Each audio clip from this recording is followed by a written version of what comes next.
my name is Jenny Helms, licensed clinical marriage and family therapist. And in today's Hot Take Saturday, we have a Halloween edition where we're talking all about ghosting.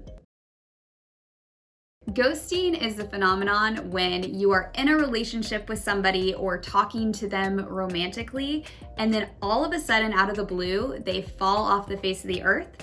Probably don't actually fall off the face of the earth, but they stop talking to you, they stop responding, and you're left wondering, what the heck happened? I thought we were a thing, I thought things were good, and there's no other indicators of your relationship coming to a close outside of the fact that they just simply stop interacting with you altogether. Ghosting happens to the best of us. I honestly don't know many people that haven't been ghosted in one form or another. So if you're watching this because you've been ghosted, I first just want to say you are totally not alone. And it's really hard for our brains because our brains like closure. It likes to categorize things and make sense of them. So when something happens out of the blue and there doesn't seem to be any warning signs, there doesn't seem to be any reason for it, our brain has a really hard time with that because it's like, okay, I don't know how to make meaning of this experience or this event. And so the first things first, it's hard because our brain is essentially in panic mode saying, how do I make meaning of this? What does this mean? How can I prevent it from happening in the future? And in addition to feeling rejection, which is hard already on top of everything else.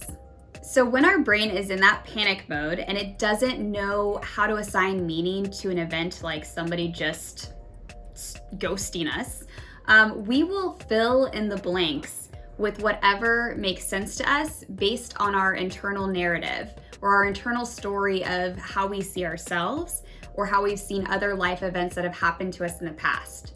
Unfortunately, for many people, if they don't have a strong sense of self, if they don't have a good self-esteem, if they've had other things happen to them in the past and the meaning they've made to them was that it was about them, then they're going to make meaning that is negative in the sense that they will see ghosting as a sign that they are not good enough, that there's something wrong with them.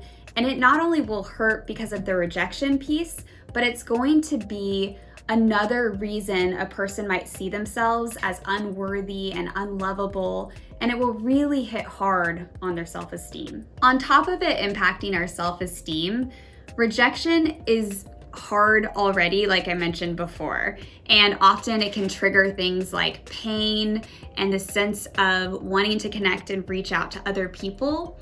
Because back in the day, our brains used to see rejection as potentially being an indicator that we might not survive. If we were abandoned from our tribe, it actually meant the difference between life and death. So our brain does intentionally, it shoots out those chemicals that say, hey, this isn't okay, and this is something that we want to avoid because in the past, it was the difference between life and death. Now, the good news is it doesn't mean that any longer. And it also emphasizes the importance that we have other resources, people, support that we can reach out to when we have these moments of rejection or ghosting. So what do we do with the question marks? What do we do with a brain that is struggling to fill in the meaning when somebody ghosts us? We have to create our own closure in that event because we won't necessarily have the answers. That other person is no longer communicating with us, so we cannot get an answer from them.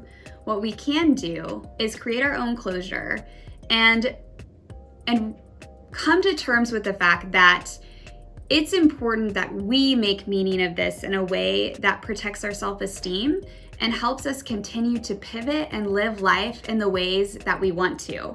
Now, if we make it about our self-worth, if we make it about us having a problem, that's not likely to be in alignment with us living our best lives or staying out of depression or anxiety. In fact, it's going to probably propel us into struggling with our mental health and keep ourselves from putting ourselves out there for another person who's more emotionally available and ready to be in a committed relationship. Some people have also used the method of thinking of rejection as a redirection. So in our lives, it will unfold in certain ways, and most of us have, game plan A. But often life unfolds and something happens and we get rejected in one way or another. And it's important that we're able to pivot and realize that sometimes that's life's way of redirecting us into a different path. And it actually could be a way that we're dodging bullets or avoiding something that would have been bad for us. Another point that I like to discuss with people if they've been ghosted is that someone ghosting you is a sign that they're likely not going to be a good, healthy, long-term partner. In fact, ghosting is a sign of struggling with something called accountability, which is a trait of trustworthiness. But more importantly, it's a sign of not having the skill of commitment. And John Gottman has shown in his research on couples that commitment is one of the number one features that we need in a partner to have a good, healthy, long-term relationship. And commitment is a skill. It's something you build over time and you have to keep working on.